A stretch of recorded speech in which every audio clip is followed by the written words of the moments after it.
Je n'ai pas encore la carte prioritaire et ça me manque.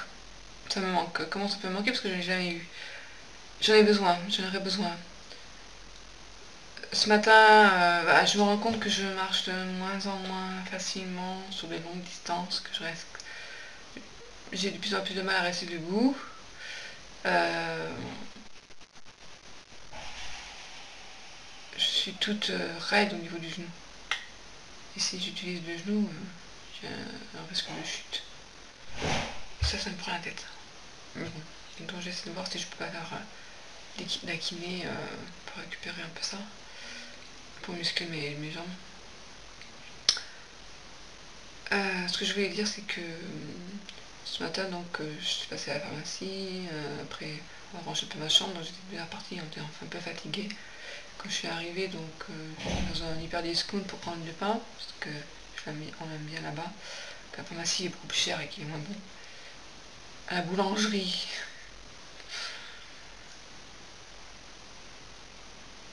Et là-bas, il y avait du monde, un monde fou. Et j'ai dit, bon, je vais prendre ma canne pour montrer que je vais rester debout facilement, très longtemps. Bah, les gens, quand c'est... Oui, la personne, ça va, mais je veux dire, quand il y a beaucoup de queue, bah, les gens ne vont pas laisser leur place. Hein, donc, canne ou pas canne, ils s'en foutent. Hein. Moi, je dis que j'ai pas encore un cas prioritaire, mais je t'attends. Pourquoi? Parce que j'ai fait une demande de prestation de compensation pour avoir une rampe dans les escaliers. Et du coup, on m'a dit à la MDPH que ça allait prendre beaucoup de temps, parce qu'il y avait l'intervention d'un tiers, qui est le GIHP. Et il m'a dit, si on avait su, on n'aurait pas demandé. Hein. Je lui ai dit, ben oui, je t'avais pas demandé, mais il y a besoin de cette rampe. Hein. Et donc ça va faire un an au mois d'août que j'ai fait la demande. Donc, prestation de compensation pour avoir la rampe dans les escaliers. Cas prioritaire, c'est ce qui manque le plus. Et l'allocation du handicapé, qui m'a été déjà refusée une fois. Les cas prioritaires, c'est incroyable qu'on me refusé la première fois. Bah si, c'est ce que j'avais un neurologue qui avait fait de courrier en ce sens, quoi. Donc, là, c'est affolant. Moi, j'aurais qu'une seule chose, c'est d'arriver et dire laissez-moi passer, je suis prioritaire. Là, franchement, je n'hésiterai pas à le demander. Je note à ta canne, il va que tu as du mal à marcher, mais ils s'en foutent. Mais moi aussi, j'ai pas beaucoup d'affaires. Et heureusement, j'ai pu discuter avec une caissière, enfin, une personne qui était là pour faire, qui me disait ah, moi je suis plus à la boulangerie. Bon, bah allez. Quand on voyait, il y avait plein de monde. Avant, il y avait la boulangerie, maintenant, ils l'ont viré pour qu'on aille au magasin, quoi. Enfin, voilà, donc là, dans ces moments-là, waouh, j'ai rien à la carte, quoi. Et donc, ça me saoule, quoi, de me dire que je marche plus bien. Bientôt, je suis en fauteuil roulant. Je le sens venir, quoi. Donc, je vais lutter. Je vais lutter. J'ai pas de poussée encore, j'ai de la chance, hein, quand ça la compaxonne. Hein. Mais par contre, j'ai une infection urinaire à répétition. Là, la pharmacie m'a donné quelque chose en homéopathie. On va voir. On va voir. Je suis désespérée. Hein. On peut passer mon temps à prendre des antibiotiques, quoi.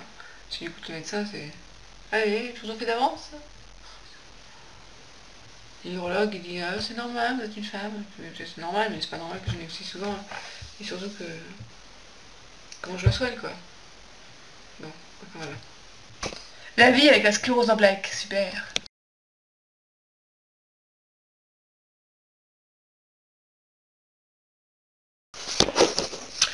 Si je fais plus d'exercice chez la kiné, c'est parce que quand la première kiné que j'ai eue est partie, la remplaçante était horrible parce qu'elle faisait faire que ça et on pouvait plus, elle faisait pas de massage parce qu'il faut savoir que si on fait pas de massage après l'exercice, j'ai mal. Et ça, elle ne comprenait pas cette remplaçante et du coup j'ai dit, quand je suis allée en voir une nouvelle, j'ai dit pas d'exercice. Et depuis, ça fait 2 ans et demi que je fais pas d'exercice et je pense que c'est pas une bonne chose. Et quand on m'avait dit, vous n'êtes pas à régulation pour je sais plus tout quoi, l'effort. Enfin bref, je trouve qu'on a dans les tests d'évaluation qu'on nous fait passer, il n'y a pas cet aspect après un effort. On n'est pas les mêmes. Moi, je sais que je suis pas la même avant d'avoir marché qu'après avoir marché sur 5 ou 10 minutes.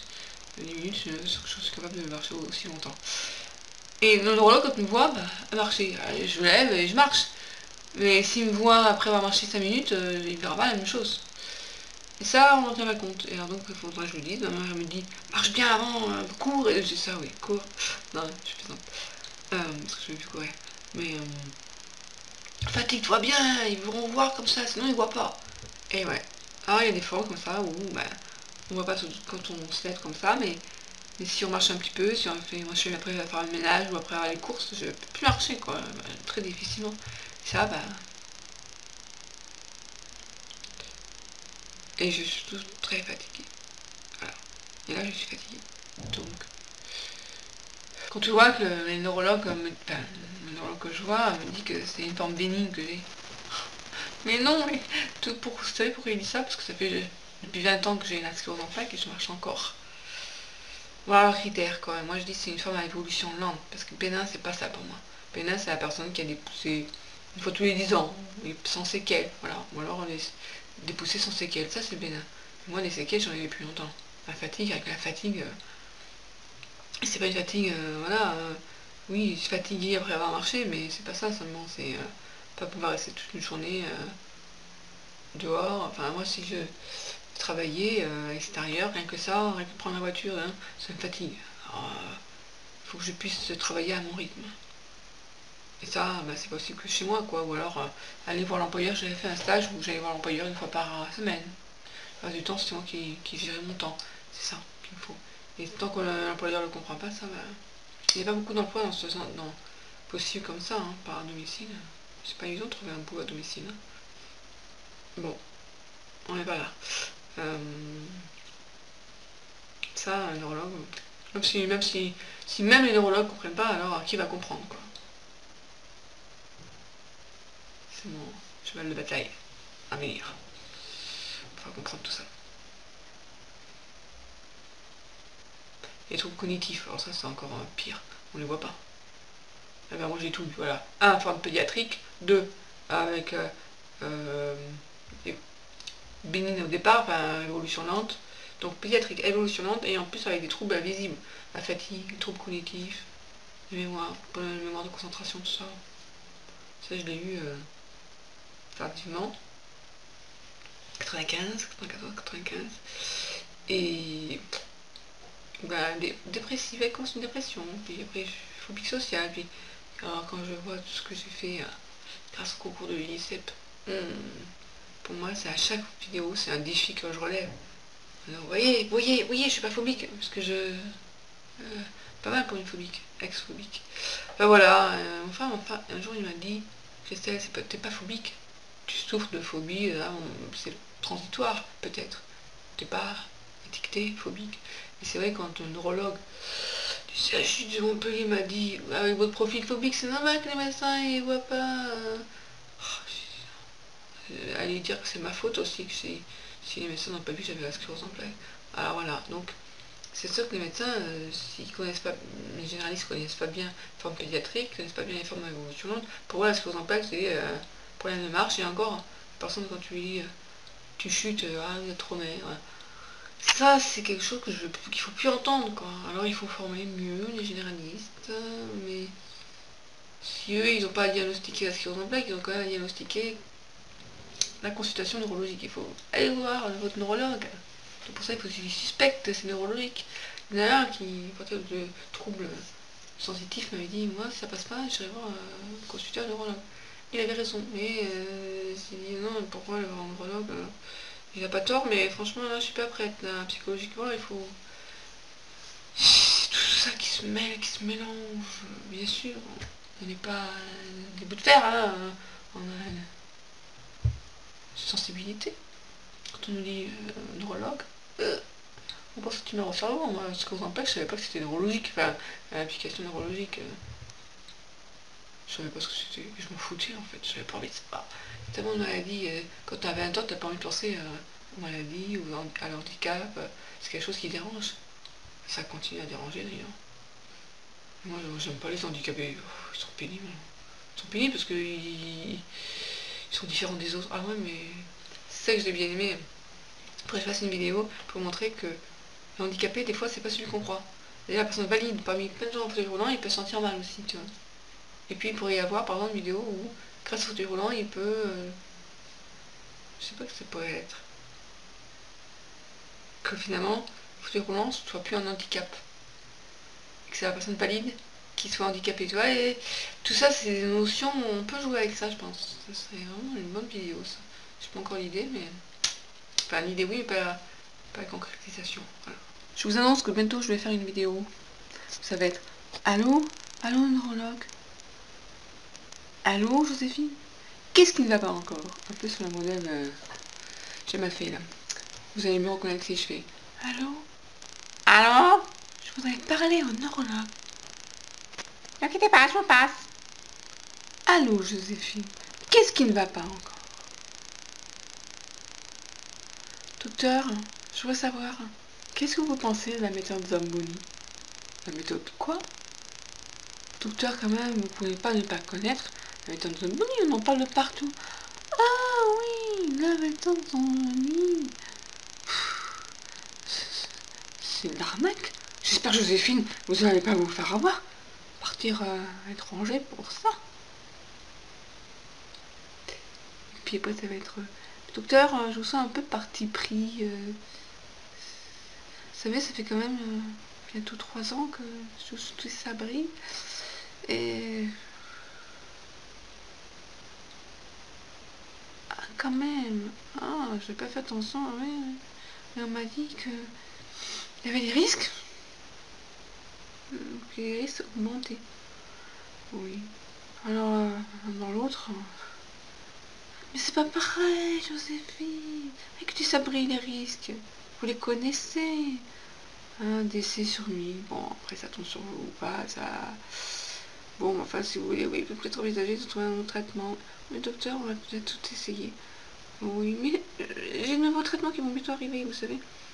Mais, docteur, j'ai l'impression d'être un peu parti pris là contre cette méthode. Vous seriez pas un petit peu sponsorisé par les laboratoires? Attendez, Joséphine, j'ai quelque chose sur votre téléphone. Allô? Allô, laboratoire Crypto? Oui, oui, oui, oui, oui. Enfin bref, la suite au prochain épisode. Ce que je prends tous les jours.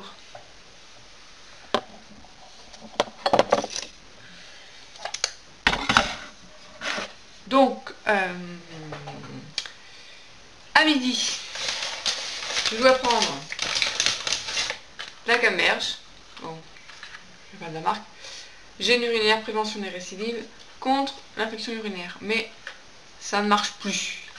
C'est-à-dire que même en prenant la Gamberge, donc je prends à midi et à minuit. Bon, je pourrais prendre à 8h à 8h du soir, mais je me réveille à 8h et je me couche en général vers 1h du matin. Donc à minuit, ça ne me dérange pas. Je mange à midi, vers midi et vers 8h. Donc voilà, donc ça, midi et minuit. Ensuite, depuis hier, j'ai du silodosine, on va dire, la molécule. Alors, apparemment, c'est l'urologue qui me prescrit hors AMM, sans marquer hors AMM. Peut-être pour que je sois remboursée, je trouve ça bizarre que la Sécu ne fasse pas, parce que c'est quand même pour les troubles de la prostate. A priori, pour une femme, c'est pas trop indiqué. Voilà. Ça va apporter un groupe de médicaments appelés inhibiteurs des récepteurs adrénergiques alpha. Agit de façon sélective sur les récepteurs situés dans la prostate, la vessie et l'urètre. En bloquant des récepteurs, il provoque un relâchement du muscle lisse de ces tissus. Ceci vous permet d'uriner plus facilement et soulage vos symptômes. Que j'ai une vessie de lutte, c'est-à-dire que la vessie, en fait, elle travaille beaucoup. Parce que soit c'est le détrusor, hein, c'est ce qui permet de faire relâcher la pression, dysfonctionne à cause de la sclérose en plaques. Et donc c'est la vessie qui travaille beaucoup, donc elle lutte, donc elle s'épaissit. Et au fur et à mesure, elle se ratatine, comme m'avait dit la première que j'avais vu. J'avais trouvé ça super sympa.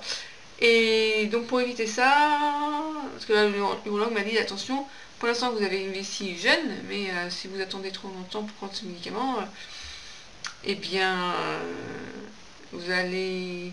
En fait, ce que je comprends, c'est qu'elle se rétrécit de plus en plus. Donc, c'est-à-dire que moi, quand je suis allée faire l'échographie, il m'a dit, mais votre vessie, elle n'est pas pleine. Ah, mais moi j'ai l'impression qu'elle est pleine, alors bon. Voilà, donc c'est pour relâcher tout ça. Et donc en fait, faut savoir que ça fait depuis 2005 que pour aller aux toilettes, il faut que je m'appuie sur la vessie, sinon ça va pas tout seul. Et avant j'avais des impétuosités en plus, là j'en ai plus, donc ça c'est bien. Mais c'est difficile d'en parler, maintenant ça me dérange plus d'en parler. Donc voilà, donc bon...